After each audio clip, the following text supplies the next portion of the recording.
નમસ્કાર વિદ્યાર્થી મિત્રો, જય કેરિયરના ડિજિટલ પ્લેટફોર્મ ઉપર આપ સર્વે વિદ્યાર્થી મિત્રોનું સ્વાગત છે। આજે હું તમારા માટે ખાસ સમાચાર લઈને આવ્યો છું।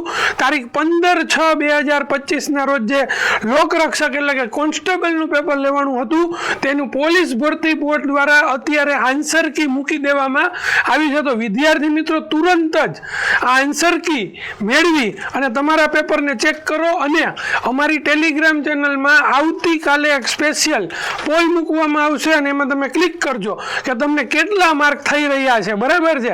અને હા વિદ્યાર્થી મિત્રો, જે આન્સર કી તમારે જોવી હોય તો આ પ્રકારે આન્સર કી આવવાની છે, બરાબર છે। દરેક પ્રશ્નો છે એના જવાબો તમને આપેલા હોય છે। અને હા, એક બીજી વાત પણ ખાસ કહેવાની છે અહીંયાથી કે એમાં તમને કોઈ વાંધો છે, બરાબર છે, તો વાંધા અરજી કરવાની તારીખ પણ 23 તારીખ સુધીમાં છે અને એનો પણ અમે ટૂંક સમયમાં વિડીયો બનાવીને તમારા માટે લાવશું। પણ પહેલાં આજનું કામ ખાસ કરો કે આપણા જે પ્રશ્નોના જવાબ છે એમાં કાંઈ ભૂલ રહી ગઈ હોય તો તુરંત જ એના પુરાવા ભેગા કરો એટલે આપણે વહેલામાં વહેલી તકે એની વાંધા અરજી કરી શકીએ। અને એક વાત ખાસ વિદ્યાર્થી મિત્રો માટે કે જય કેરિયર ઓનલાઈન દ્વારા રેવન્યુ તલાટીની તૈયારી કરતા વિદ્યાર્થીઓ માટે ખુશ ખબર છે, કારણ કે માત્ર 99 રૂપિયામાં તેમને રેવન્યુ તલાટીની પ્રિલિમ પરીક્ષાનો સંપૂર્ણ કોર્સ મૂકેલો છે। તો આજે જ જય કેરિયર ઓનલાઈનની એપ્લિકેશન ડાઉનલોડ કરો અને હા, અમારી યુટ્યુબ ચેનલને સબસ્ક્રાઈબ કરજો જેથી તમને અગાઉના વિડીયો પણ મળતા રહે।